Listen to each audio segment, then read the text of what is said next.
हमारे भगवान को चोर कह रहे हो? और श्री हनुमान जी तो बड़े विनोदी हैं। हाँ, हनुमान जी बोले उनसे बड़ा चोर और कौन? क्यों? का चोर चोरी करने के बाद पकड़ा जाता है और जहां बंद किया जाता है ना जेल में, बोले उनका तो जन्म ही वहां होता है, उनसे बड़ा चोर कौन जिसका जन्म ही जेल में हो। अर्जुन बोले हमारे भगवान श्री कृष्ण रात को आए। हनुमान जी हंसकर बोले चोर तो रात को ही आएंगे, दिन में काहे को आएंगे? अरे कहा अंधेरी रात में आए। बोले अंधेरी में आएंगे, चोरन चांदनी रात न भावा।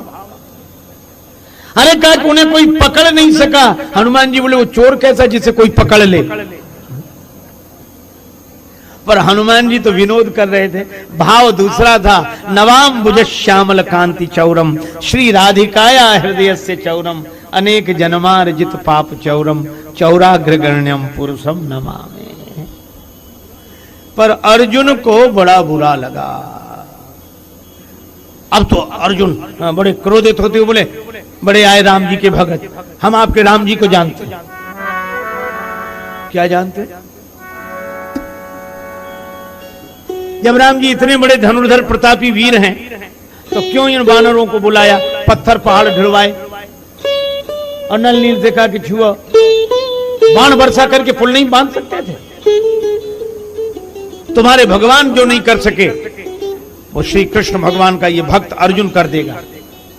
अभी बांध के पुल दिखला दूं, चलिए सिंधु किनारे चलो। हनुमान जी हंसे, हाँ अर्जुन पुल तो तुम बना दोगे, लेकिन एक बात याद रखो, क्या उस जो पुल राम जी ने बनाया था उस पर से राम जी की पूरी वानरों की सेना पार हुई, पूरी वानरों की सेना पार हुई। और तुम जो पुल बनाओ उस पर से राम जी का एक बंदर निकल जाए और पुल सलामत बना रहे तो बात करना, पुल सुरक्षित रहे तो। अर्जुन ने कहा अगर पुल टूट गया तो मैं क्षत्रिय हूं, प्रतिज्ञा करता हूं चिता में जलकर भस्म हो जाऊं। श्री हनुमान जी ने कहा कि अगर पुल नहीं टूटा तो जो तुम कहोगे सो करेंगे, तुम्हारी आज्ञा माने। बोलो ठीक है, शर्त हो गई दोनों में। अब बाण की वर्षा की अर्जुन ने, सागर बना समूचा, आनन फानन कई योजन मुक्ता, बांध दिया पुल ऊंचा। अर्जुन ने हनुमान जी से कहा कि देख लो पुल बनकर तैयार है। श्री हनुमान जी मुस्कुराकर बोले तो राम जी का बंदर भी तैयार है। का पुल तो देख लिया, अब इधर देखो। हनुमान जी की तरफ देखा तो हनुमान जी ने क्या किया, 1000 योजन बदन बढ़ाया, गदा धर लियो कांधे, और एक एक योजन के पत्थर रोम रोम में बांधे।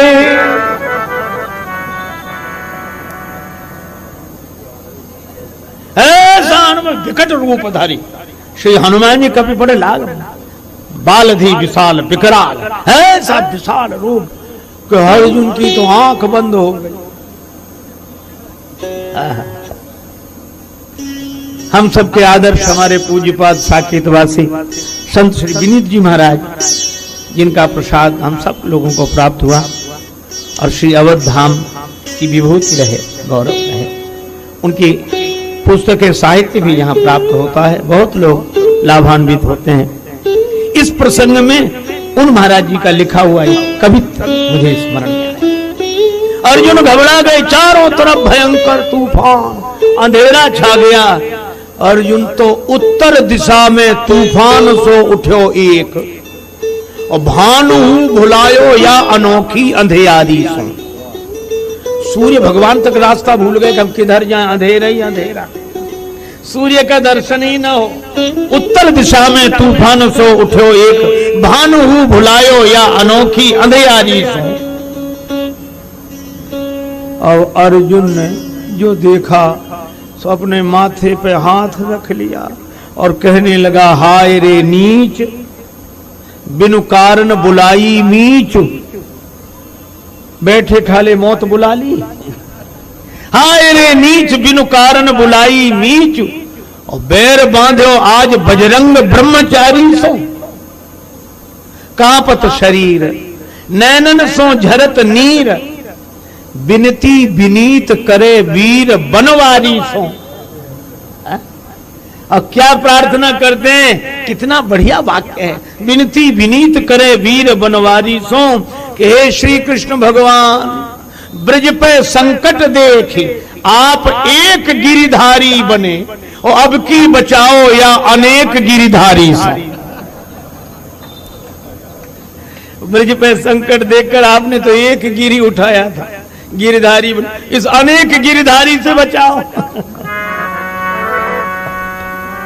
पर श्री हनुमान जी महाराज जैसे ही आए और पुल पर चरण रखा, तो चले सुगा पाताल तुरंत।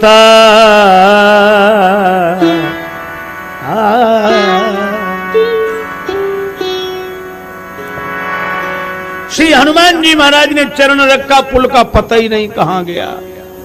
पुल नीचे गया, हनुमान जी ऊपर उड़ गए, लौट कर आए, फिर सौम्य रूप धारण किया।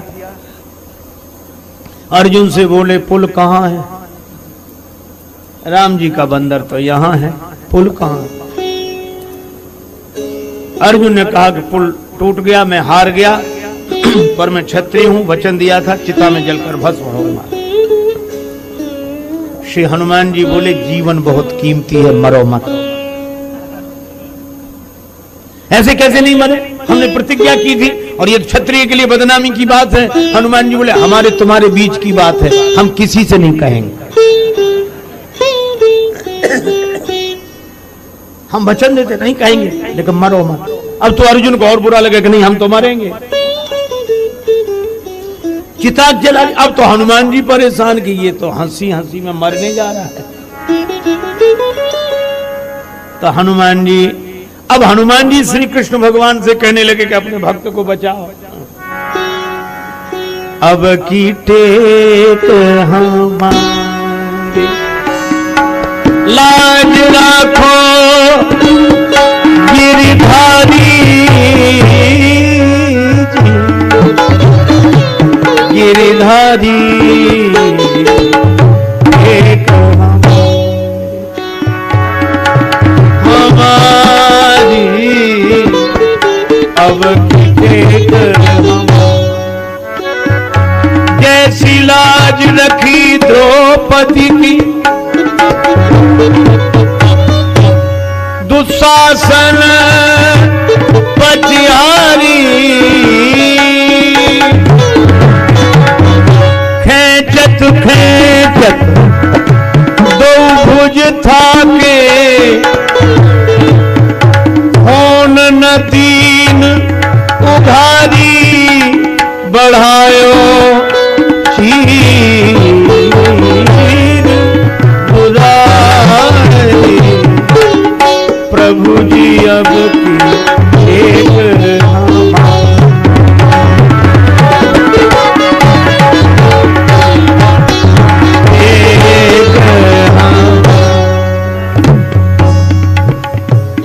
कोई भेद नहीं है, अपने अपने रूप की बात। हम तो विनोद कर रहे थे, अर्जुन विनोद में बुरा मान गए। श्री कृष्ण भगवान से हनुमान जी बोले मैं तो राम जी का भगत हूं, लेकिन आप भगवान हैं, अर्जुन आपका भगत है, और हम तो दोनों से ही। श्री बिंदु जी महाराज ने लिखा कि हमारा दोनों से संबंध है। सूरदास जी ने भी लिखा हमारे राम कृष्ण आधार, सूरदास दो नाव चढ़ो है को उतारे पार। श्री बिंदु जी महाराज लिखते हैं दास रघुनाथ का नंद सुत का सखा, कुछ इधर भी रहा कुछ उधर भी रहा, सुख लिया श्री अवध और ब्रजवास का, कुछ इधर भी रहा कुछ उधर भी रहा। मैथिली ने कभी मोद मोदक दिया, राधिका ने कभी गोद में ले लिया, मातु सत्कार में नित्य होकर मगन, कुछ इधर भी रहा कुछ उधर भी रहा। खूब पाई प्रसादी है रघुराज की, खूब जूठन मिली यार ब्रजराज की। भोग मोहन छका दूध माखन चखा, कुछ इधर भी रहा कुछ उधर भी रहा।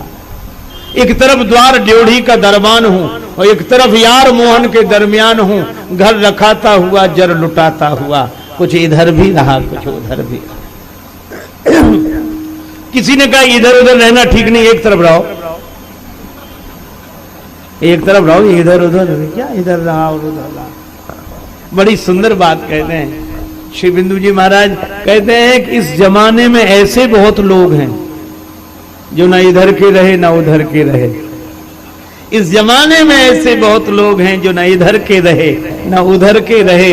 बिंदु दोनों तरफ ले रहा है मजा, कुछ इधर भी रहा कुछ उधर भी रहा। तो हनुमान जी ने कहा कि हैं तो हम राम जी के, हमारे राम जी हम राम जी के, लेकिन अब अर्जुन आपका भगत है, इसलिए प्रभु आप आओ। श्री कृष्ण भगवान वयोवृद्ध ब्राह्मण के रूप में प्रकट हो गए। ब्राह्मण देवता मम मूर्ति महिदेव मई है। ब्राह्मण के रूप में भगवान ही आते, प्रणाम किया। हनुमान जी ने भी हाथ जोड़े कि ब्राह्मण देवता आप समझाओ इन्हें। ब्राह्मण देवता बोले भक्तराज। अर्जुन ने प्रणाम किया, भैया बड़े भगत हो, ये अग्नि की व्यवस्था क्यों कर रखी है? भोजन बना रहे हो क्या? बनाओ तो हमें भी बताना, हम शामिल रहेंगे। अर्जुन बोले भोजन नहीं महाराज, यहां तो भोजन करने वाला ही जा रहा। कहा क्यों? कहा महाराज आप तो जानते हैं धर्म के ज्ञाता हैं और ब्राह्मणों से ही तो धर्म का बोध प्राप्त होता है, धर्म के स्वरूप हैं। एक बात पूछूं, क्या ब्राह्मण को धर्म पर अनुभव है, समझाने का अधिकार है? इसलिए पूछ रहा हूं। क्षत्रिय हूं, मैंने वचन दिया था कि अगर मैं पुल बनाऊंगा, अगर इन्होंने तोड़ दिया तो मैं चिता में जलकर भस्म हो जाऊंगा। इन्होंने तोड़ दिया तो वचन पर प्राण दे देना धर्म है कि नहीं? भगवान भी तो बड़े कौतुकी हैं, ब्राह्मण के रूप में तो तुरंत बोले जरूर अवश्य जल्दी से जल्दी। हनुमान जी ने कहा कि ये और जल्दी मारेंगे, थोड़ी बहुत देर भी लगती है।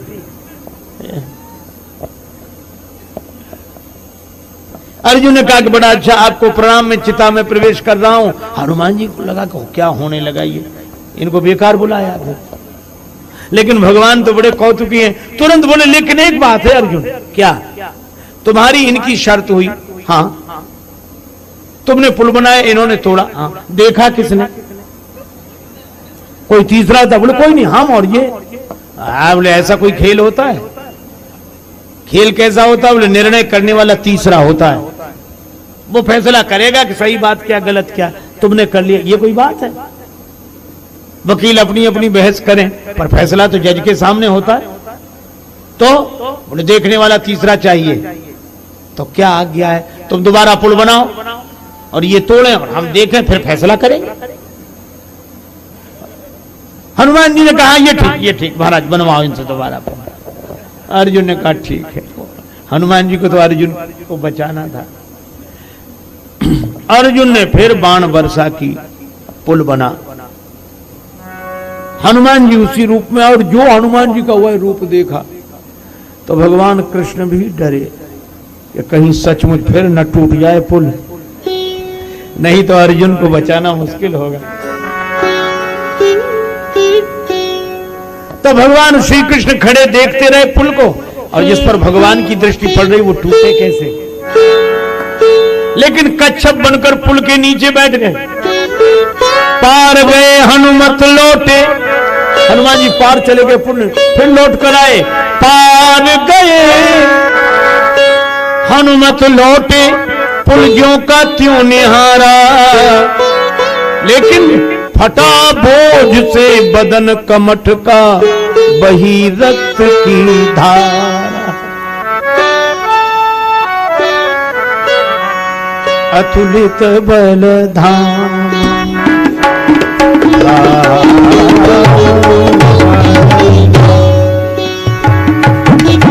अतुलित बल धाम। वीर बजरंग बली नहीं घबरा गए कि रक्त कैसा बहा, और दौड़े दौड़े गए तो भगवान ब्राह्मण के रूप से तो अंतर्धान हो गए। जहां कच्छप था वहां पहुंचे तो श्री कृष्ण भगवान खड़े। हनुमान जी ने कहा कि अब हम हार गए, आप आए तो हार गए। शर्त यह थी कि अब अर्जुन जो कहेंगे उसका पालन मैं करूंगा। तो अर्जुन ने कहा मैं कहूं, मैं जो कहूं वो करोगे? हनुमान जी ने कहा कि बिल्कुल। भगवान कृष्ण बोले रहने दे, ये योजना किसी और कारण से बनाई गई, ये उधार रहने दो अभी। हनुमान जी बोले ठीक है। भगवान कृष्ण ने कहा कि समय आने पर अर्जुन जो कहे उसका पालन अवश्य करना। हनुमान जी ने कहा करूंगा, और ये वचन उधार था। लेकिन जब भगवान श्री कृष्ण शांति दूत बनकर गए, दुर्योधन को समझाया, पांडव संतोषी हैं, 5 गांव दे दो, इतने में ही गुजर करेंगे वो। दुर्योधन बोला सूचियग्रम नैव दास्यामि बिना युद्धेन केशव, सुई की नोक के बराबर जमीन भी बिना लड़ाई के नहीं दूंगा। भगवान समझ गए कि अब महाभारत का युद्ध होकर रहेगा, टलेगा नहीं। और जब युद्ध अवश्यम भावी हो गया तब भगवान ने अर्जुन से कहा अब बुलाओ उन्हें जिनको वचन दिया है। अर्जुन बोले उनकी क्या जरूरत युद्ध में, हम तो हैं। भगवान बोले तुम क्या, हम युद्ध नहीं जीत सकते उनके बिना। श्री राम अवतार में हनुमान जी के कारण ही युद्ध जीता गया। तो अर्जुन जाओ उन्हें बुला लाओ, प्रार्थना करके जाओ। अर्जुन ने कहा कि वो बड़े विकट हैं, आप भी चलो संग।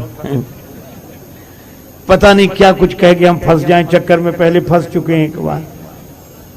भगवान कृष्ण ने कहा चलो हम चलते हैं। श्री कृष्ण भगवान आए अर्जुन को साथ लेकर। श्री हनुमान जी ने अभिवादन किया, अरे प्रभु बड़ी कृपा, आप पधारे। भगवान ने कहा कि याद है अर्जुन का वचन? हाँ याद है। हनुमान जी आपके बिना अर्जुन सफल नहीं हो सकते। बुराइयों पर विजय आपके सहयोग के बिना नहीं पाई जा सकती, आप चलो। हनुमान जी बोले लेकिन यह है कि हम तो श्री राम जी के चरणों में ही बैठते हैं। भगवान कृष्ण भी तो बड़े विनोदी हैं। हनुमान जी ने कहा हम तो श्री राम जी के चरणों में बैठते हैं। भगवान श्री कृष्ण बोले तो हमारे सिर पे ही बैठ जाना, पर चलो तो। हनुमान जी ने कहा कि नहीं प्रभु सो बात नहीं है, मैं चलूंगा जरूर, क्योंकि मैंने वचन दिया था। लेकिन एक हमारी शर्त है। क्या? हम कथा सुने बिना नहीं रह सकते, सत्संग सुने बिना नहीं रह सकते। अर्जुन बोले ले और सुनो, इन्हें लड़ाई में ले जा रहे हैं, युद्ध में, वहां सत्संग होगा, कथा होगी। अगर सत्संग होता तो लड़ाई काहे को होती? लड़ाई हो ही इसीलिए नहीं कि सत्संग नहीं हुआ।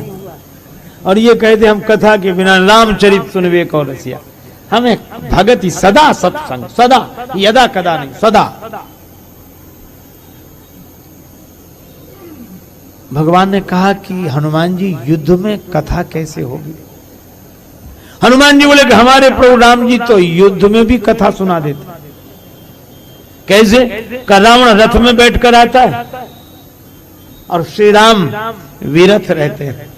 विभीषण जी अधीर हो जाते हैं कि प्रभु इसको कैसे जीतोगे। बस भगवान ने कथा कहनी शुरू कर दी। धर्मरथ का प्रसंग सत्संग के रूप में बदल गया। तो हमारे राम जी तो युद्ध में भी सत्संग करते हैं। तो हमको आदत पड़ी है कि लड़ाई अपनी जगह है, सत्संग अपनी जगह, ये काहे को? द्वंद्व में भी आनंद, जो होए सो होए। अर्जुन ने कहा कि बहुत मुश्किल है। हनुमान जी ने कहा तो हमारा जाना फिर मुश्किल है। पर भगवान श्री कृष्ण ने कहा कि नहीं नहीं अर्जुन छोड़ना नहीं, इनके बिना काम बनेगा नहीं। श्री कृष्ण बोले कि चलो हनुमान जी आप तो, मैं आपको वचन देता हूं कि युद्ध में भी आपको कथा सुनने को मिलेगी, सत्संग होगा। मैं वचन देता हूं। हनुमान जी ने कहा तो तैयार हूं। और हनुमान जी आकर अर्जुन के रथ की पताका पर, ध्वजा पर विराजमान हुए। इसलिए अर्जुन के रथ का नाम हुआ कपिध्वज। पर भगवान ने वचन दिया था कि युद्ध में भी सत्संग होगा। इसीलिए मुझे लगता है कि अर्जुन के मोह का तो बहाना था, गीता तो भगवान को श्री हनुमान जी को सुनाना था।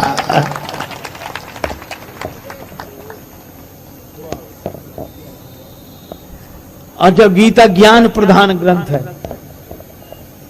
और जिसने भगवान के मुख से गीता सुनी हो वही ज्ञानी नाम अग्रगण्यम, ज्ञानी हमें अग्रगण्य है।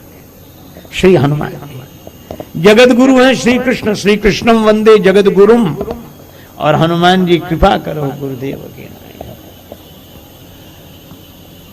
अर्जुन रथ में बैठते, सामने से भीष्म पितामह आते, ऐसी बाण वर्षा करते, पितामह भीष्म, तो अर्जुन का रथ थोड़ा सा ही खिसकता है। और जब अर्जुन बाण वर्षा करते तो पितामह का रथ बहुत पीछे तक चला जाता है। अर्जुन मुस्कुराते और श्री कृष्ण से कहते नीचे देखो, उनका रथ देखो कितना पीछे जाता, और नीचे देखो अपना रथ पीछे बिल्कुल नहीं खिसकता। नीचे तो देखो, भगवान बोले नीचे नहीं ऊपर देखो।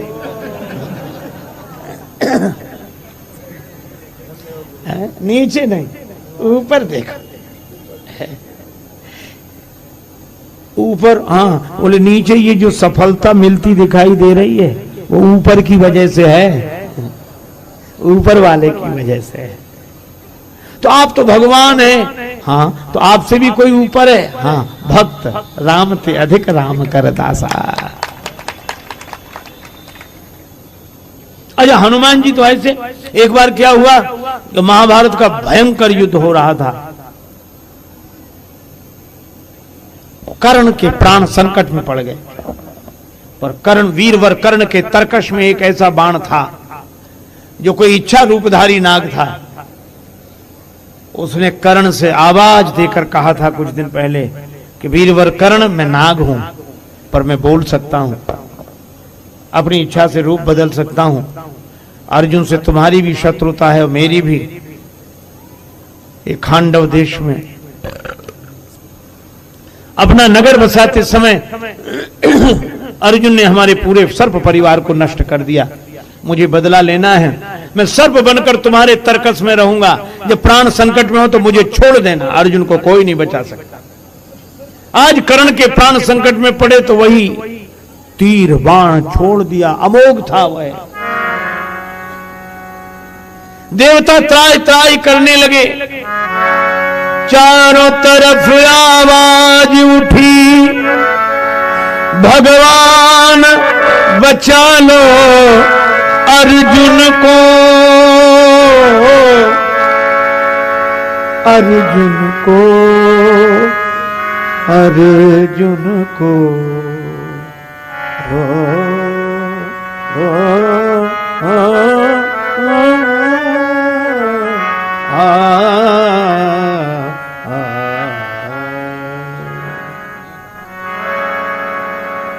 काल का बाण चला आ रहा है सामने। भगवान कृष्ण विचलित नहीं हुए।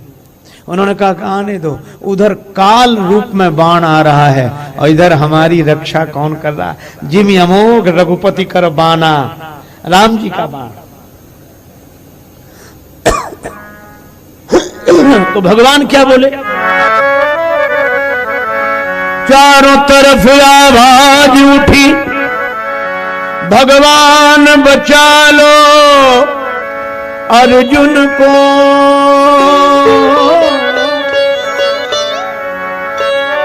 चारों तरफ आवाज उठी, भगवान बचा लो अर्जुन को। भगवान कृष्ण भी बोल उठे, हनुमान बचा लो अर्जुन को, हनुमान बचा लो अर्जुन को।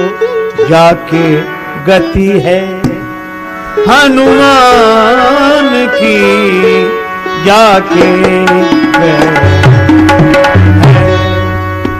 हनुमान की जाके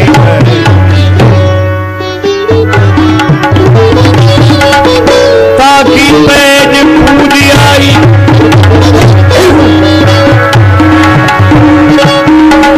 रेखा पुलिस पसान की जाके गति है, जाके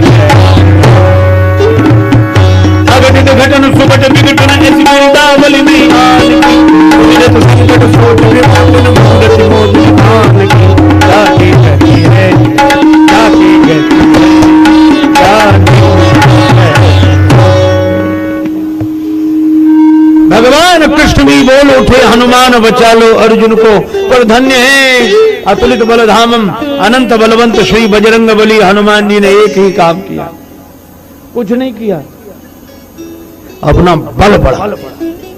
भूधर अनेकन को भारी धर बैठे संग, और ऐसा बल बढ़ाया पृथ्वी फट गई। पृथ्वी फट गई, रथ समेत हनुमान जी पार्थ और पार्थ सारथी दोनों को धरती के भीतर ले गए। अब बाण आ रहा है, अब कोई दिखे तब तो मारे, कोई है ही नहीं, न रथ न रथी। बाण अमोघ था पर एक बार चलकर व्यर्थ हो गया, और जैसे ही वह नष्ट हुआ हनुमान जी फिर रथ को लेकर ऊपर आ गए। भगवान श्री राम और लक्ष्मण जी को लेने के लिए हनुमान जी अगर पाताल गए, श्री राम और लक्ष्मण भक्त और भगवान दोनों को बचाने के लिए हनुमान जी पाताल गए, तो आज श्री कृष्ण भगवान और अर्जुन भक्त आज भी भक्त भगवान को बचाने के लिए रथ को ही पाताल में ले गए। हनुमान जी जैसा और कौन। इसीलिए श्री तुलसीदास जी कहते हैं अतुलित बल धाम। पर इस श्लोक की एक विशेषता है, क्या?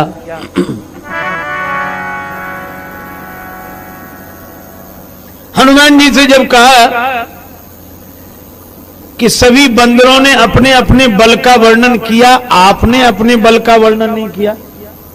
हनुमान जी ने कहा कि जिसमें अपना बल हो सो बोले।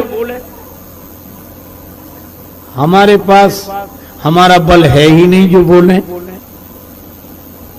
तो जामवंत जी ने कहा कि आप तो अतुलित बल धामम, अतुलित बल के धाम हो। हनुमान जी बोले हाँ है तो, पर बल हमारा नहीं है।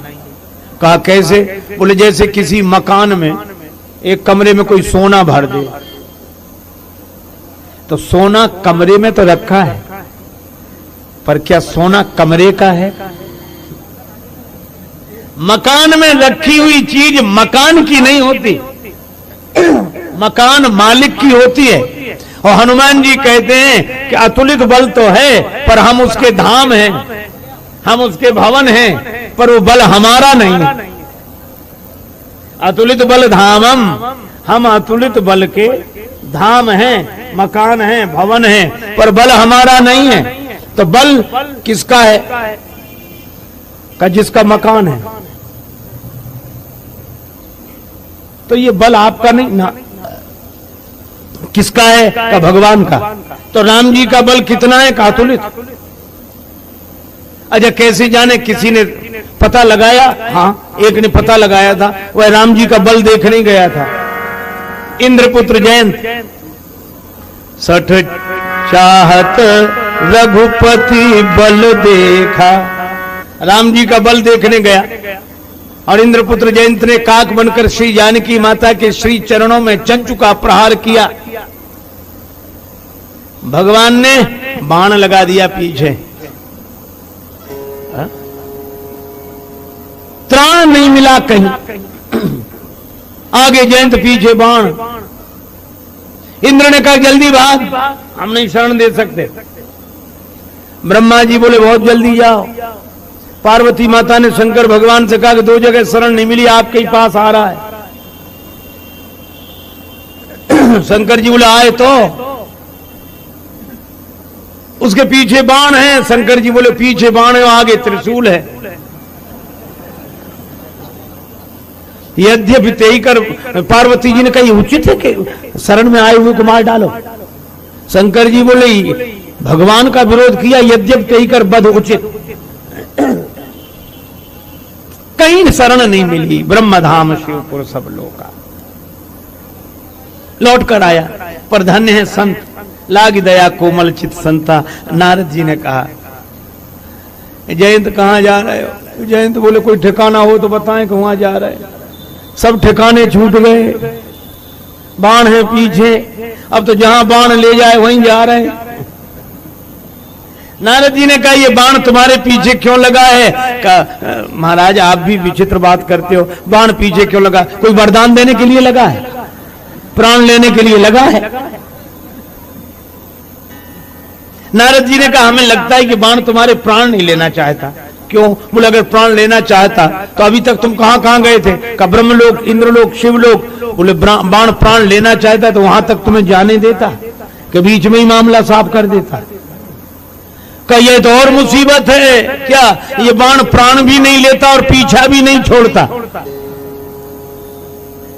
इस नारद जी बोले ये बाण ऐसे पीछा नहीं छोड़ेगा, किसी के पास चले जा। क्यों नहीं छोड़ेगा? बोले तुम जिनके पास जाते हो ये बाण उनका है क्या? बोले बाण तो भगवान का है। तो कल जो ही बांध है सोई छोड़ है, जिनका बाण है उन्हीं की शरण में जाने से प्राण मिलेगा।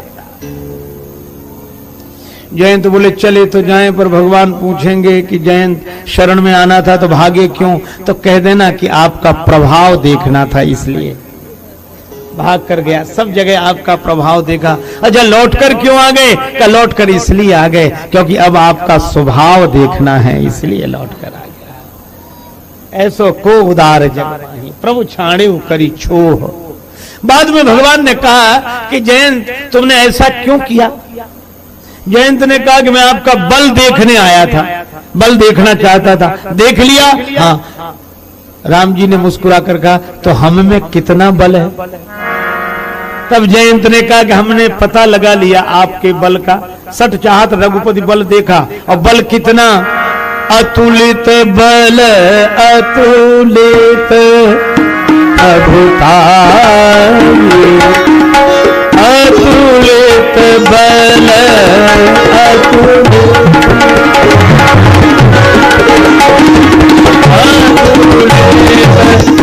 बल अतुलित। अब ध्यान देना, आया था बल देखने और बल देखने पर पता क्या चला? अतुलित बल।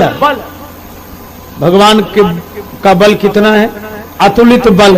और हनुमान जी बोले कि बल है अतुलित राम जी का। अच्छा अब एक बात बताओ, आप जब कहीं जाते हैं तो ऐसा तो नहीं कि जहां जाते हो ताकत घर में छोड़ आते हो। किसी से रास्ते में झगड़ा हो जाए तो आदमी ये तो कह सकता है कि हमारी लाठी घर में छूट गई, डंडा घर में छूट गया, पर ये तो नहीं कहेगा कि हमारी ताकत घर में छूट गई है। वह तो जहां बैठेगा अपनी शक्ति के साथ बैठेगा। शक्ति से वह अभिन्न है। सूर्य रोशनी के साथ रहता है, चंद्रमा चांदनी के साथ रहता है। इसी तरह प्रत्येक व्यक्ति अपनी शक्ति के साथ रहता है जितनी हो। हाँ ये तो बात है। तो भगवान भी जहां बैठेंगे तो अपनी शक्ति के साथ बैठेंगे।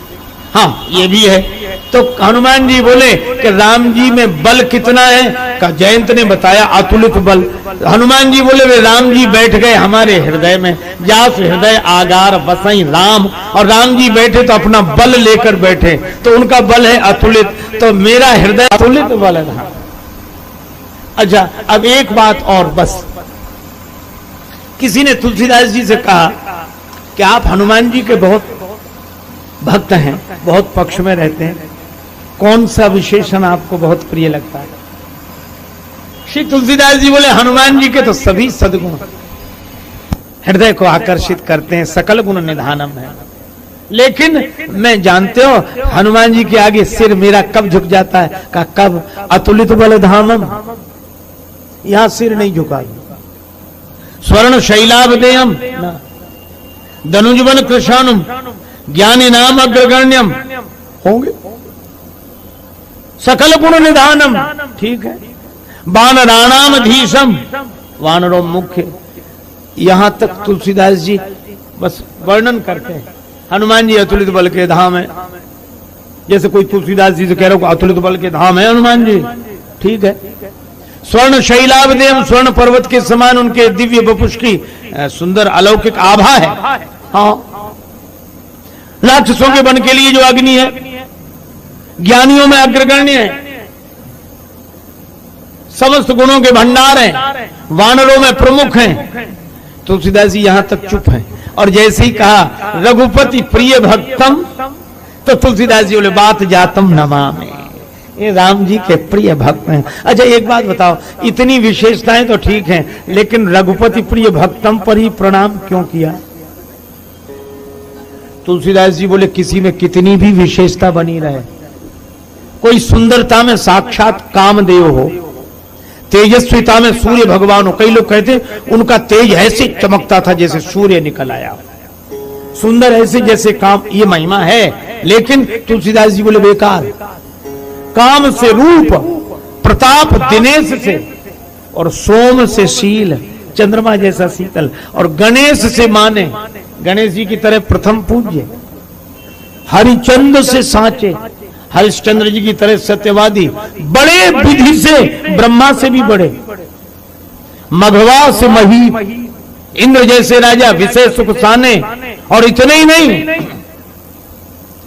सुख से मुनि, बहुत पहुंचे हुए महात्मा, सुखदेव की तरह ही क्यों ना हो, और वो वक्ता साक्षात सरस्वती जी की तरह ही क्यों ना हो। सारद से वक्ता, चिरजीवन बड़ी आयु, लोमस ते अधिकाने। देखो बड़ी उम्र की बड़ी महिमा है। एक बार एक सज्जन कह रहे थे ये महात्मा 400 वर्ष के हैं, ये महात्मा 400 वर्ष के हैं। एक हंसी की बात बताऊं आप, तो उनके साथ एक सज्जन रहते थे, उनसे किसी ने कहा, वो भी महात्मा ही थे, कि महाराज आप तो नहीं जानते होंगे, सुनते इनकी उम्र 400 साल है। तो महात्मा क्या बोले? बोले हो सकता है 600 साल से तो हम ही इनको ऐसे ही देख रहे हैं। अच्छा चलो 400 600, पर लोमस जी से बड़ी आयु किसी की नहीं हो सकती। अच्छा लोमस जी के कैसा अपरिग्रही जीवन है, चटाई, बैठने की आसन बगल में, जल का पात्र हाथ में, इतना ही सामान। एक जगह गए लोमस जी, किसी ने कहा कि महात्मा आपने अपने कुटिया नहीं बनाई रहने के लिए? तो बोले छोटी सी जिंदगी के लिए क्या कुटिया बना, अल्प जीवन है, क्षण। तो बोले आपको तो ऐसे जैसे आपको आपकी उम्र का पता, बोले पता है इसीलिए तो नहीं बनाई। तो कितनी उम्र है आपकी? बोले हमारे शरीर में जितने लोम है, लोमस रोम है, ये एक एक करके जब सब झड़ जाएंगे उसी दिन शरीर पूरा हो जाएगा, ये रोम। अच्छा तो कब झड़ते हैं, किस हिसाब से, दिन में कितने झड़ते हैं? दिन में नहीं, महीने में ना, वर्ष में ना। फिर बोले सृष्टि का जब प्रलय होता है तो एक बाल झड़ जाता है, ये छोटी सी उम्र है। पर श्री तुलसीदास जी कहते हैं ऐसी उम्र भी क्यों ना हो, सुख से मुनि सारद से वक्ता, चिरजीवन लोमस ते अधिकाने, और ऐसे उभये तो कहा तुलसी, जो पे राजीव लोचन राम न जाने। यूं मत द्वार अनेक मतंग, जंजीर जुरे मद अम्बु चुचाते,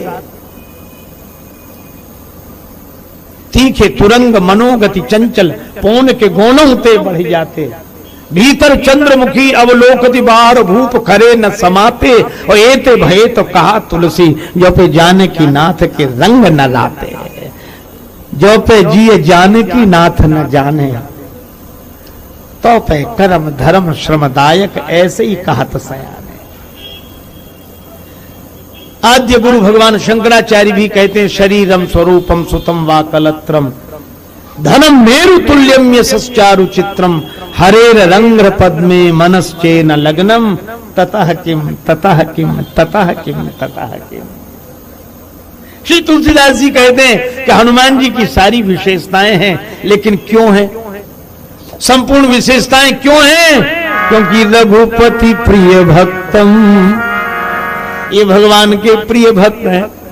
और आगे बड़ा सुंदर विशेषण दिया, तो भगवान का भक्त हम लोग भी हैं, लेकिन हम लोग दिखाते कि देखो हम भक्त हैं, देखो हम भक्त हैं। पर हनुमान जी बात जातम, पवन पुत्र हैं, और पवन अपने को दिखाता नहीं है, दिखता नहीं है। ऐसे निरभिमान संपन्न श्री हनुमान जी को बार बार वंदना। और हनुमान जी आगे बढ़ते हैं और राम जी को हृदय में लेकर आगे बढ़ते हैं, इसलिए यह कांड नाम छंद सामपि मंगलानां च कर्तारौ, वंदे वाणी विनायकौ, वंदे विदेह तनया पदपुण्डरीकम् कैशोर सौरभ समाहित योगी चित्तम् हन्तुं त्रतापमनुषम् मुनिहंस सेव्यम् सनमानसाल परिपीत पराग पुण्यम् दूरवादलद्युतितनुम् तरुणाब्जनेत्रम् हेमाम्बरम् वरविभूषणभूषिताङ्गम् कन्दर्पकोटिकमनीय किशोरमूर्तिम्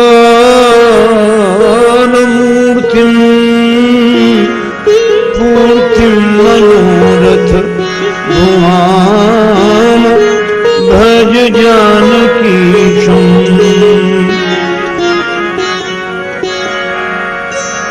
यत्र यत्र रघुनाथ कीर्तनम्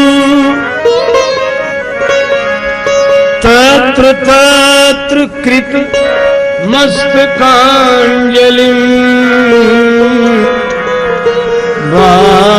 बाष्पवारि परिपूर्णलोचनम् मारुतिं नमत राक्षसान्तकम् गंगातरंगरमणीय जटाकलापम्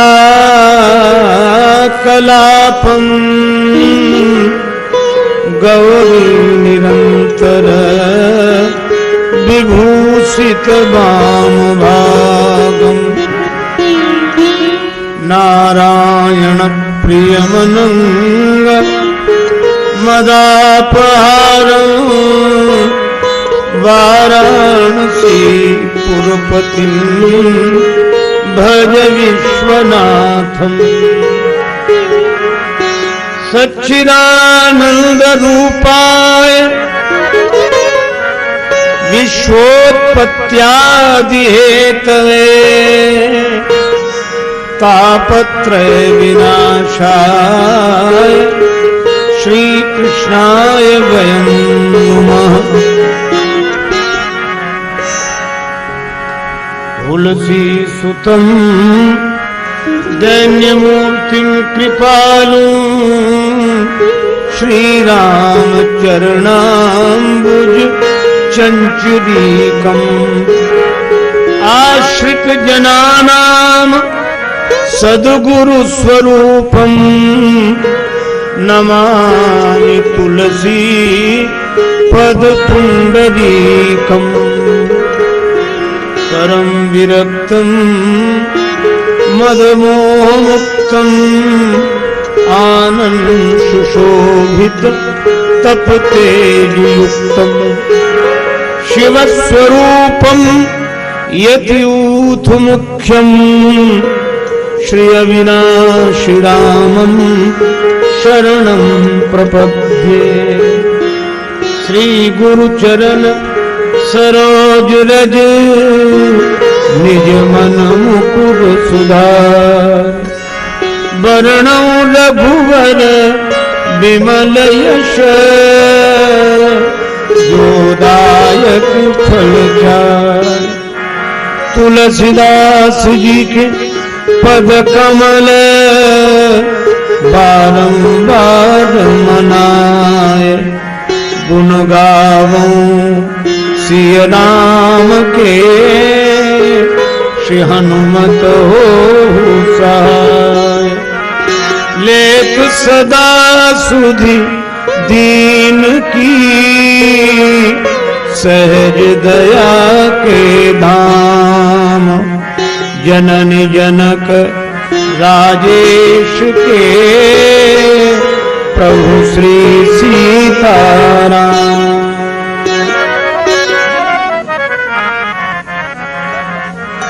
श्री सीताराम जी महाराज की, श्री हनुमान जी महाराज की, श्री गौरी शंकर भगवान की, श्री राधा कृष्ण भगवान की, श्री तुलसीदास जी महाराज की, श्री गुरुदेव भगवान की, सब संतन की जय, सब भक्तन की, श्री अयोध्या धाम की, श्री सरयू मैया की जय। जय जय श्री सीताराम, जय जय श्री राधे श्याम, नमः पार्वती पतये, हर हर महादेव।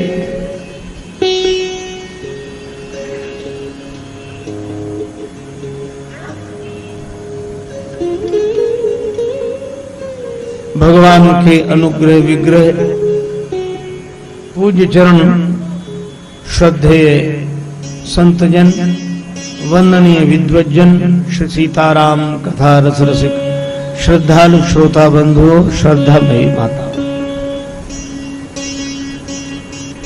आप सभी के श्री चरणों में मेरा भगवत भाव से प्रणाम समर्पित है। श्री राम मैं सब जग जानी, करूं प्रणाम जोरि जुग पानी।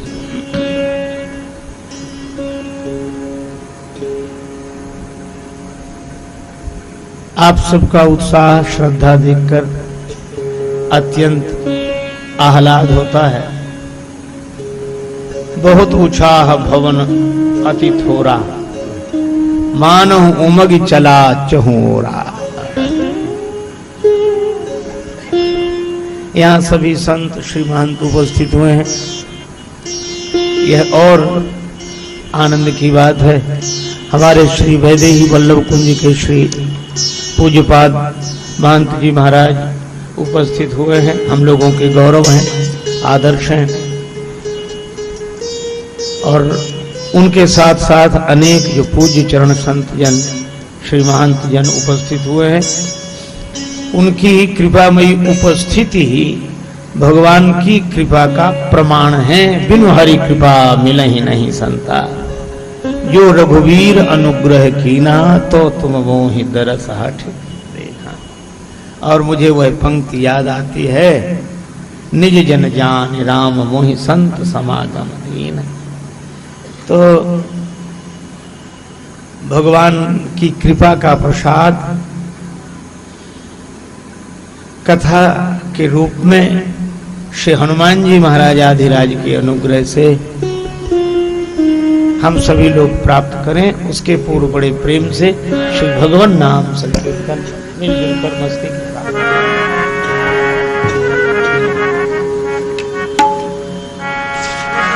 सीताराम जय सीताराम,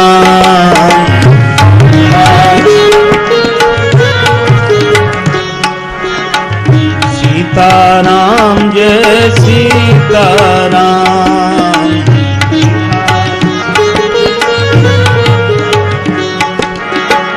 सीताराम जय सीताराम, सीताराम जय सीताराम जय सीताराम, सीताराम सीताराम जय सीताराम,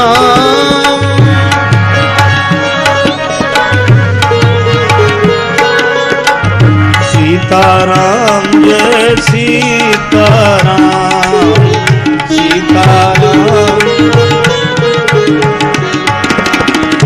सीताराम जय सीताराम, सीताराम सीताराम जय सीताराम, सीताराम मंगल भवन अमंगल हारी,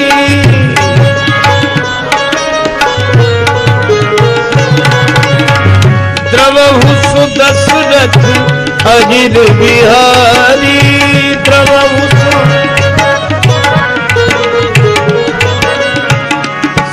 सीताराम जय सीताराम, सीताराम सीताराम मनोहर जोरी, सीताराम श्री दशरथ नंदन जनक किशोरी, दशरथ सीताराम जय सीताराम, सीताराम सीताराम जय सीताराम, सीताराम सीताराम जय सीताराम, सीताराम जय सिया राम जय जय हनुमान, जय सिया राम संकट मोचन कृपा निधान, संकट मोचन सीताराम जय सीताराम, सीताराम जय सिया राम जय जय सिया राम, जय सिया राम जय जय सिया राम, जय सिया राम जय जय सिया राम, सीताराम जय श्री जागृत प्राप्य वरान्निबोध, क्षुरस्य धारा निशिता दुरत्वया, दुर्गम पथस्त कवयो वदन्ति। कठोपनिषद का यह पावन मंत्र, जिसकी उद्घोषणा पूज्य श्री स्वामी विवेकानंद जी अपने व्याख्यान में बार बार करते रहे हैं। उठो, जागो और तब तक मत रुको जब तक कि लक्ष्य की प्राप्ति न हो जाए।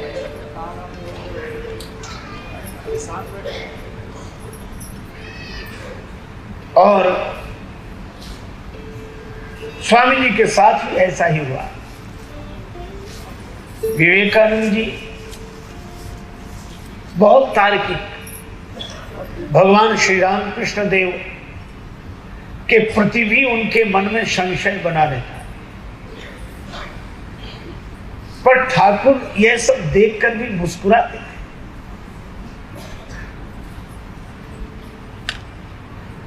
रामकृष्ण देव तो ऐसे विलक्षण महापुरुष, भगवान को मानने वाले परम भक्त, पर उनके पास भी एक ऐसा व्यक्ति आया जो अनीश्वरवादी था, ईश्वर को नहीं मानता था। और उसने महाराज श्री रामकृष्ण देव के सामने ईश्वर का ऐसा खंडन किया, पर जैसे जैसे वही ईश्वर का खंडन करे, रामकृष्ण देव मुस्कुराते थे, आनंदित होते थे और बड़े हृदय से प्रशंसा करते कि वाह वाह। तो उस अनीश्वरवादी तार्किक ने सोचा कि हमारा पूरा प्रभाव पड़ गया, ऐसा लगता है, अब ये ईश्वर के भक्त नहीं रहे। और जब उसका व्याख्यान पूरा हुआ तो श्री रामकृष्ण देव ने अत्यंत प्रेम से भरकर उसको हृदय से लगा लिया। उसने कहा यह तो ठीक है, लेकिन हमारे कहने का क्या प्रभाव पड़ा, ईश्वर है या नहीं? अब तो आपने भी मान लिया होगा कि ईश्वर नहीं है। पर श्री रामकृष्ण देव ने मुस्कुराकर कहा कि तुम्हारी यह बात और ऐसी प्रतिभा देखकर मैं अब ईश्वर को और अधिक मानने लगा हूं। मैंने मान लिया है कि परमात्मा है। क्यों? अगर ईश्वर न होता तो ईश्वर का खंडन करने की ऐसी प्रतिभा ईश्वर के अतिरिक्त कौन दे सकता था, इसलिए मैं तो ऐसे श्री रामकृष्ण देव ने स्वामी विवेकानंद जी के जीवन में जागने की प्रक्रिया प्रारंभ की। क्योंकि विवेकानंद जी उठ तो बहुत पहले गए थे, पर जागे बाद में, और जागने के बाद ऐसा प्रयास किया कि अपने लक्ष्य को प्राप्त कर चुके। और लक्ष्य को प्राप्त करने के बाद विवेकानंद जी की वाणी थी कि मैं ऐसे भगवान की पूजा करता हूं जिसे अज्ञानी लोग मनुष्य कहते हैं। सर्वत्र भगवत दृष्टि, ऐसा विवेकानंद जी का आदर्श और राष्ट्रव्यापी आंदोलन और सबको जगाने की प्रक्रिया, और इसमें कठोपनिषद का यह पावन मंत्र जो हमें उठाता है। श्री हनुमान जी उठे तो जानकी माता का पता लगाया। एक दिन विश्वामित्र जी ने कहा कि राम उठो, उठो राम, उठो राम भंजो भव जापा, उठो राम भंजो भव जापा, उठो राम भंजो भव जापा,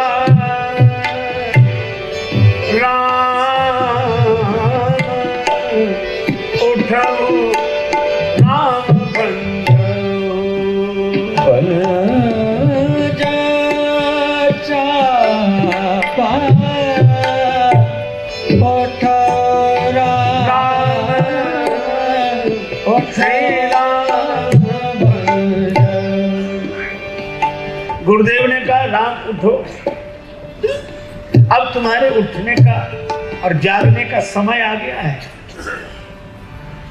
अब तक विश्वामित्र जी नहीं बोले। अच्छा, विश्वामित्र जी चुप बैठे थे। कब तक? राजा लोग धनुष तोड़ने गए, उनसे धनुष हिला ही नहीं। महाराज जनक को लगा कि बड़े बड़े बलशाली राजा, अपने को समझने वाले, धनुष के पास जाते हैं पर धनुष इनसे तो हिलता ही नहीं है। जनक जी ने सोचा कि जिनसे धनुष हिलना है वे तो अपनी जगह से हिल नहीं रहे, और जिनसे धनुष नहीं हिलना है वो बिना हिले मानते नहीं है। और समस्या तभी पैदा होती है कि जिससे काम हो सकता है वो तो करता नहीं है, और जिससे काम नहीं हो सकता है वो बिना किए मानता नहीं है।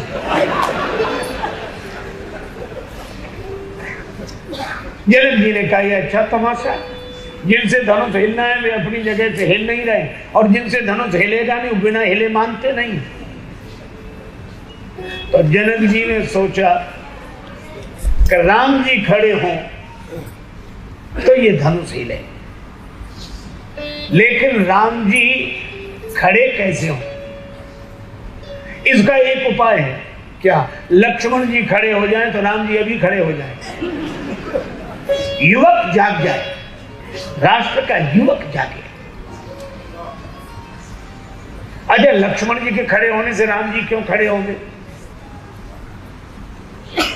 लक्ष्मण जी तो छोटे भैया हैं, और छोटे भैया के खड़े होने से बड़े भैया के खड़े होने का क्या प्रयोजन?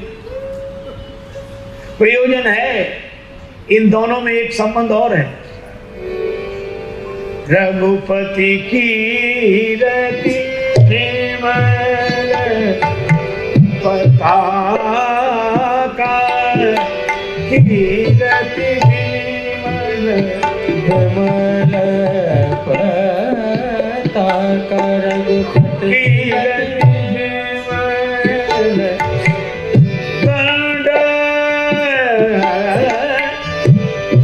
समान भयउ जस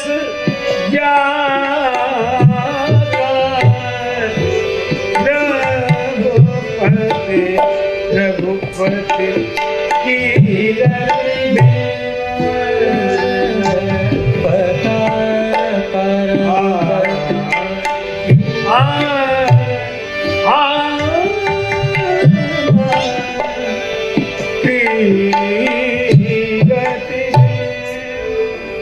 राम जी का यश झंडे के समान और लक्ष्मण जी का चरित्र डंडे के समान। अजय झंडा कितना ही महान हो, कितनी ही पूज्य हो,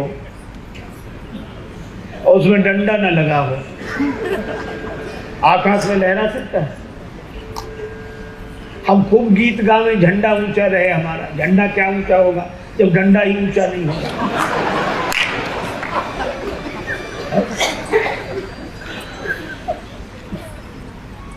इसलिए देखो,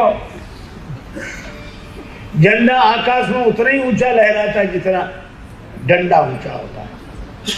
पर हमारे यहाँ दंड का समर्थन है, उद्दंड का नहीं है। और दंड और उद्दंड में अंतर है। दंड वह है जो अपने सिर पर किसी को स्वीकार करे, और उद्दंड वह है जो अपने सिर पर किसी को स्वीकार न करे।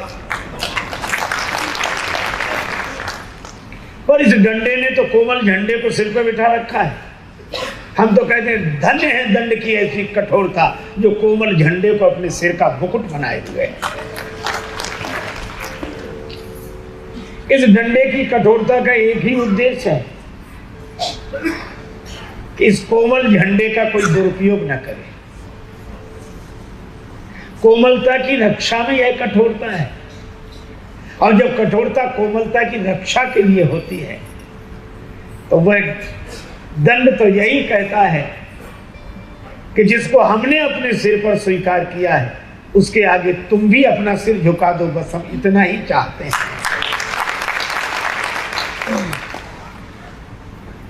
तो जनक जी ने सोचा कि डंडा खड़ा हो जाए तो झंडा अभी लहरा जाए, लेकिन डंडा खड़ा कैसे हो? अच्छा, क्रोध ना भी आता हो, क्रोध की बातें करो, अभी डंडा खड़ा हो जाए, यही हो जाए।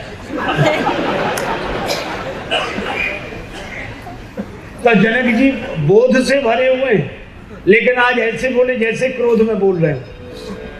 अब जन को मांगे भटमानी, अब जन को मांगे भटमानी, वीर वीर न जानी, वीर वीर मैं जानी, वीर वीर मही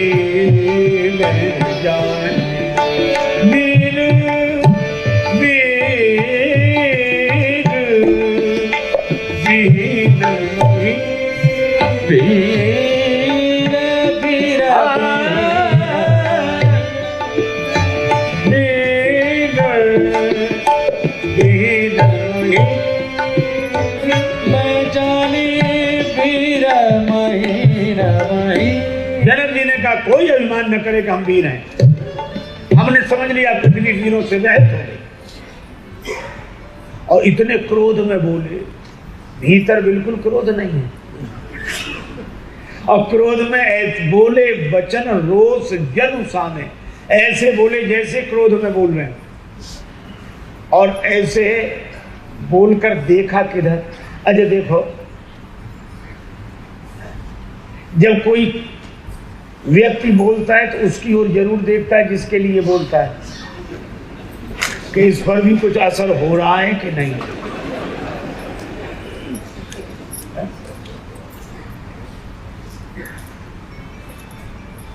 नहीं, कई बार तो बड़ी कठिनाई होती है।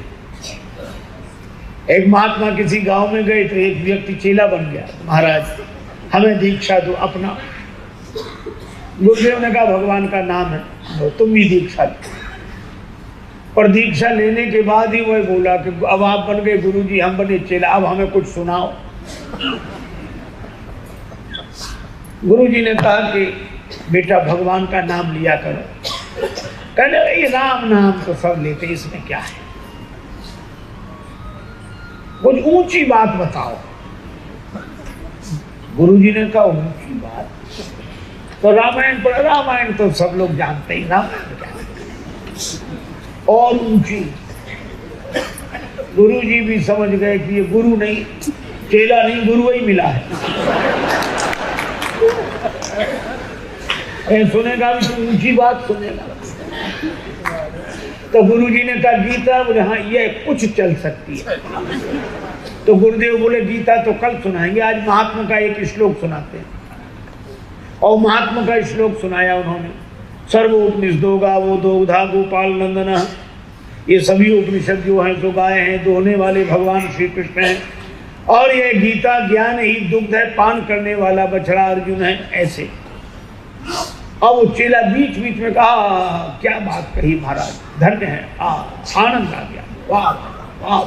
तो गुरु जी को और उत्साह बढ़ा, तो 1-1.5 घंटे तक बोलते रहे, और चेला बीच बीच में कहे वाह बहुत आनंद आया महाराज। तो गुरु जी ने अंत में प्रवचन समाप्त करते समय पूछा कि कुछ समझ में ना आया हो तो पूछ लो। अरे क्या कैसी बात करते हो आप, कम समझाते हो, हम ज्यादा समझते हैं। एक एक बात समझ में आई। गुरुजी बोले ठीक कहते हो, हम ही नहीं समझ सके तुम्हें पहले, लेकिन चलो अब गुरुजी की इज्जत बचा लो, कुछ तो पूछ लो। बोला और तो सब समझ में आया, इस श्लोक में जरा सी बात समझ में नहीं आई। क्या आप बार बार कहते थे दो गधा गोपाल नंदन, तो ये 2 गधा कौन थे ये बोलो।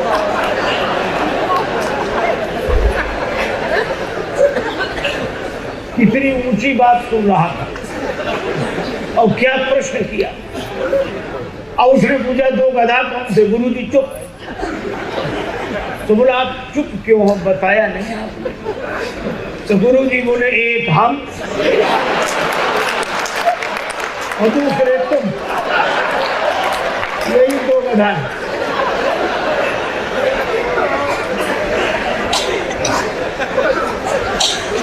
हम तुम्हें बिना देखे बोलते रहे,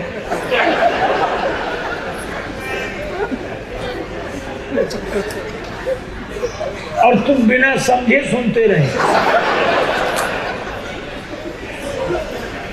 इसीलिए भाई देखना जरूरी होता है कि असर हो रहा है कि नहीं। चारों ओर देखते हैं। मालियों से पूछा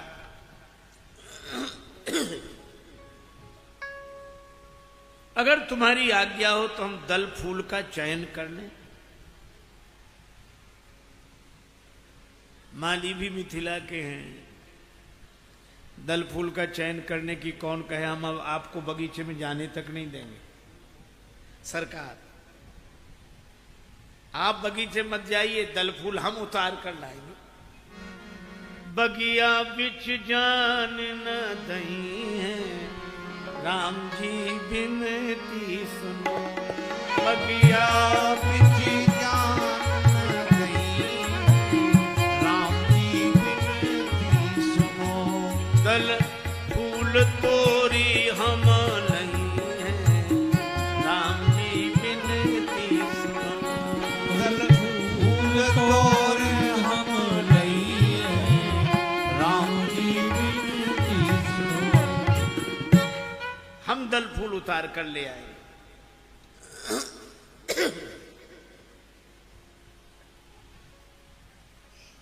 राम जी ने कहा कि आपकी इस भव्य भावना का स्वागत है, पर गुरुजी की सेवा तो हम अपने हाथ से ही करेंगे। हमें क्यों नहीं जाने दे रहे बगीचे में? डर है। किस बात का? कोमल चरण कमल बिनु पनहि, आपके चरण कमल कोमल है, निरावरण है। कोमल चरण कमल बिनु पनहि। लक्ष्मण जी ने कहा कांटे कंकड़ पड़े हैं क्या? नहीं नहीं सरकार, कांटा कंकड़ तो एक भी नहीं मिलेगा, लेकिन क्या? लेकिन डर ये है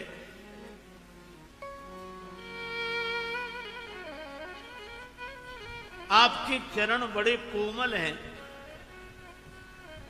तो ये पुष्प बिछाए हमने रास्ते में, तो डर ये है पंखुरी पायन गड़ी जई है, राम जी बिनती सुनो। पखुनी पायन गड़ी गई है, राम जी बिनती सुनो। अरे रामा बगिया बिच जान न दई, बिनती सुनो। बगिया बिच जान न दई है, राम जी बिनती सुनो। ये पुष्पों की पंखड़ियां आपके कोमल चरण कमलों में चुभ जाएंगी।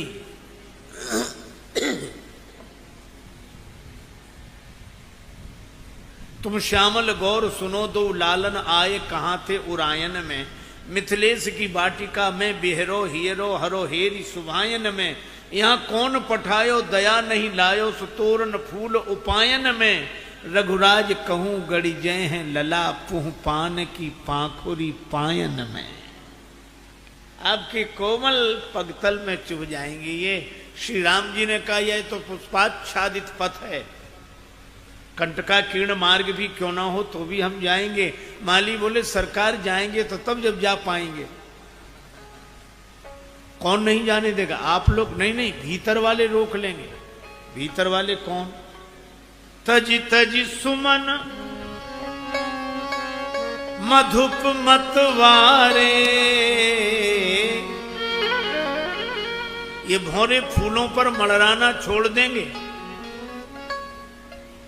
तजी तजी सुमन मधुप मतवारे। कहां जाएंगे ये भौरे? मुख पंकज पे मड़ रही है, राम जी बिनती सुनो। मुख पंकज पे मड़ रही है, राम जी बिनती सुनो। ये भौरे आपके मुख कमल पर मड़राएंगे। अभी तक इन्होंने एक ही तरह का कमल देखा है जो जल में खिलता है, पर आपको देखेंगे तो कमल ही कमल दिखाई पड़ेंगे।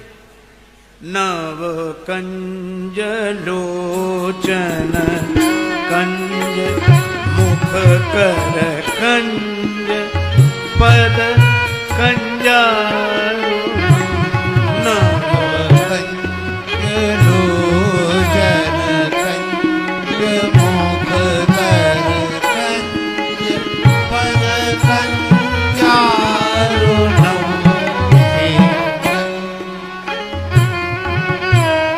कंज लोचन कंज मुख कर कंज पद कंजारुणम।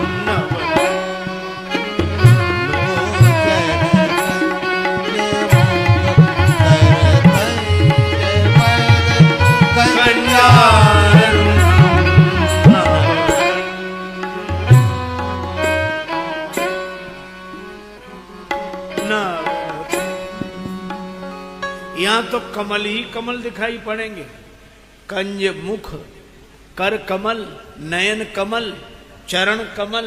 अच्छा एक बात और है, जल में तो कमल खिलते हैं, लेकिन आपके तो मुख कमल में दो दो नयन कमल। यहाँ कमल में कमल खिलते दिखाई देंगे तो भौरों की भारी भीड़ जुट जाएगी। आपको अंदर कैसे जाने दिया जाएगा?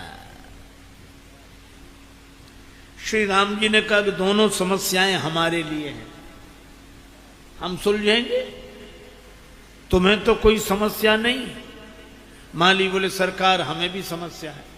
तुम्हें क्या समस्या? इसलिए चरण छुअत उड़ गई शिला प्रभु।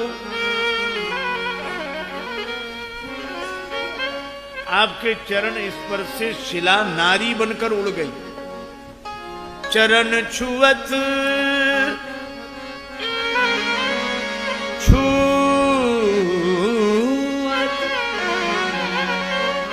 उड़ गई शिला प्रभु।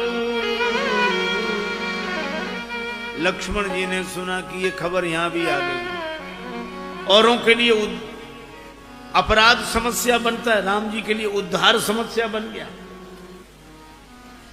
राम जी ने कहा तो चरण छुलाने से शिला उड़ी थी, तो कोई हम चरणों से तो फूल तोड़ेंगे नहीं, फूल तो हाथों से तोड़ेंगे। माली बोले सरकार तो क्या हम इतना भी नहीं जानते कि जब चरण छुअत उड़ गई शिला प्रभु, तो ये पक्का है क्या, कर छुअत बिटप उड़ी गई राम बिटप उड़ी गई है, राम जी बिनती सुनो। कर छुअत बिटप उड़ी गई है, राम जी बिनती सुनो। कर छुअत बिटप उड़ी गई है, राम जी बिनती सुनो। तो क्या हाथ छुलाने से पौधे भी नहीं उड़ेंगे? राम जी ने कहा हम एक पौधे से हाथ लगाएंगे, अगर वो उड़ जाए तो दूसरे पौधे से हाथ मत लगाने देना। अच्छा चलो ये भी मान गए, लेकिन आपने कहा कि हम पूजा के लिए दल फूल उतारेंगे, तो हाथ तो धोना पड़ेंगे ना। हाँ, हाथ तो धोना ही पड़ेंगे। तो हाथ धोने के लिए सरोवर तक जाएंगे, और सरोवर की सीढ़ियां शिलाएं हैं। सरसोपान शिला पद परसत, प्रभु सब नारी बनी गई हैं, राम जी बिनती। प्रभु सब नारी बन गई है, राम जी बिनती सुनो। प्रभु सब नारी बनी गई हैं, राम जी बिनती सुनो। प्रभु राम जी बिनती सुनो। महाराज उस सरोवर की सीढ़ियां आपके चरण स्पर्श से मुनि पत्नियां बन जाएंगी, बड़ी कठिनाई।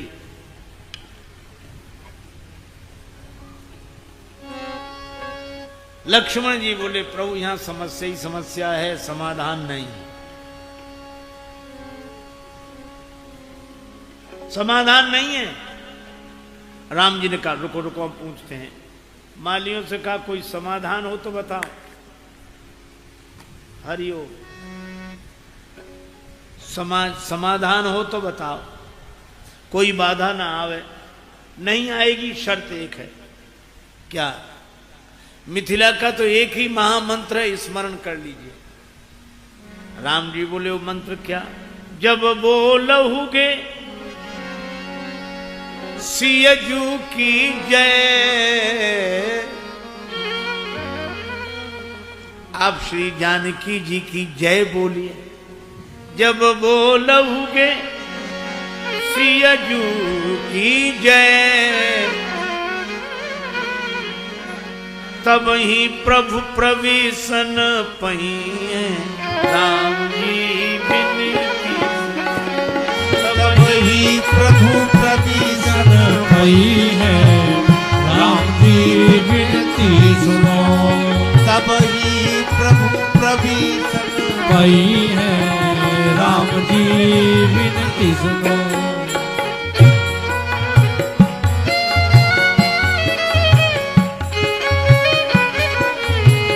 रामा तब ही प्रभु प्रवेशन पहिए, राम जी बिनती सुनो। तब ही प्रभु प्रवेशन पहिए, राम जी बिनती सुनो। आप तभी प्रवेश कर पाएंगे, श्री सीता जी की जय बोलिए। अब राम जी मुस्कुराकर लक्ष्मण जी की ओर देखने लगे, मानो कह रहे हो सुन रहे हो ये क्या कह रहे हैं। लक्ष्मण जी भी बड़ी देर से खींचे हुए थे, तो विनोद करते हुए बोले प्रभु बोल दीजिए ना, क्या हर्ज है। श्री राम जी ने कहा लक्ष्मण कैसी बात कर रहे हो, हम श्री जानकी जी की जय बोले तो अटपटा नहीं लगेगा? अटपटा नहीं लगेगा? अरे प्रभु कुछ अटपटा नहीं लगेगा, मन में तो हमेशा बोलते ही रहते हो, आज बाहर से भी बोल दोगे तो क्या बिगड़ जाए। बेहसत बंधु दो सुनी बतियां, राज राजेश दरस कब पहिए राम जी राजेश दरस कब पहिए राम जी विनती अरे राम राजेश कब राजेश सही अपनई राम जी विनती कब राजेश सही अपनई राम जी विनती अब ये कथा बड़ा सुंदर संदेश देती है। श्री जानकी जी की जय बोलो। और श्री जानकी जी की जय बोलने का अर्थ है भक्ति की सत्ता स्वीकार करो। भक्ति की सत्ता स्वीकार किए बिना इस विदेह वाटिका में, प्रेम की वाटिका में प्रवेश संभव नहीं। भगवान को भी भगवान होने का अभिमान छोड़ना पड़ेगा, तब इस वाटिका में प्रवेश होगा। जब भगवान को अभिमान छोड़ना पड़ेगा तो इंसान की क्या हिम्मत के अपना अभिमान लेकर प्रेम की बगिया में प्रवेश कर जाए। ये प्रेम निराला है। श्री तुलसीदास जी कहते हैं जाहि स्नेह सुरा सब छाके।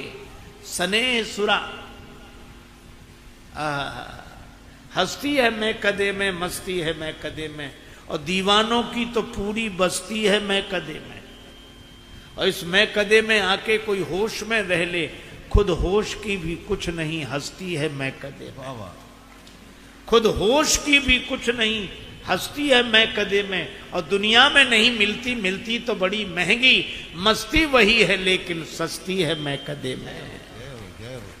और राजेश हो भंवर में लगे पार या कि डूबे, परवाह नहीं जब से कश्ती है मैं कदे में। जय जय जय जय। भगवान दल फूल का चयन करने लगे। लगे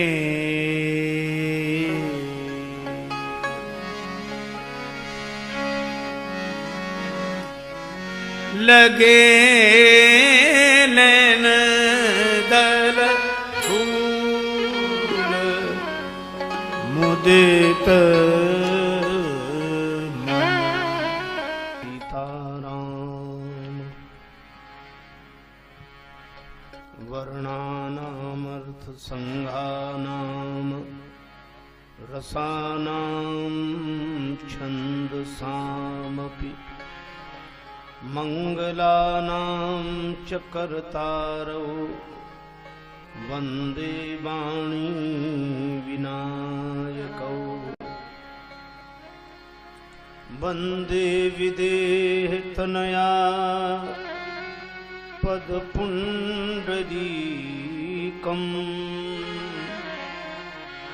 कैशोर सौरभ समाहित योगी चित्तम् हन्तुं प्रतापमनिशम् मुनिहंस सेव्यम् सन्मानशालि परिपीत परागपुञ्जम् कौशलेन्द्रदककञ्जमयुलौ कोमलावजमहेशवन्दितौ जानकीकरसरोजलालितौ चिन्तकस्य मनभृङ्गसङ्गिनौ। यत्र यत्र रघुनाथ कीर्तनम् तत्र तत्र कृतमस्तकाञ्जलिम् बाष्पवारि परिपूर्णलोचनम् मारुतिं नमत राक्षसान्तकम्। गङ्गातरङ्गरमणीय जटाकलापम् गौरी निरन्तर विभूषित वामभागम् नारायण प्रियमनंग मदापहारम्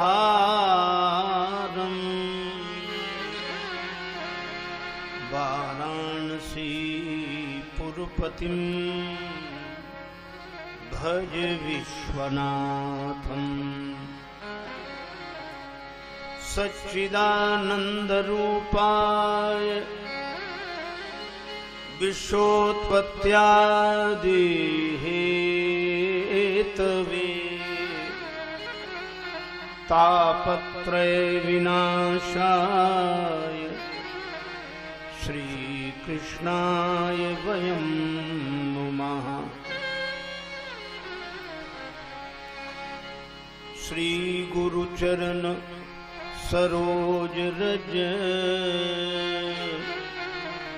निज मन मुकुर सुधार बरनौ रघुवर बिमल जस जोदायक फलचार। तुलसीदास जी के पद कमल बारंबार मनाए गुण गावूं सिय राम के हनुमत हो सहाय। लेत सदा सुधि दीन की सहज दया के धाम जननी जनक राजेश के प्रभु श्री सीताराम। श्री सीताराम जी महाराज की जय। श्री हनुमान जी महाराज की जय। श्री गौरी शंकर भगवान की जय। श्री राधा कृष्ण भगवान की जय। श्री तुलसीदास जी महाराज की जय। श्री गुरुदेव भगवान की जय। सब संतन की जय। सब भक्तन की जय। जय जय श्री सीताराम। जय जय श्री राधे श्याम। नमः पार्वती पतये हर हर महा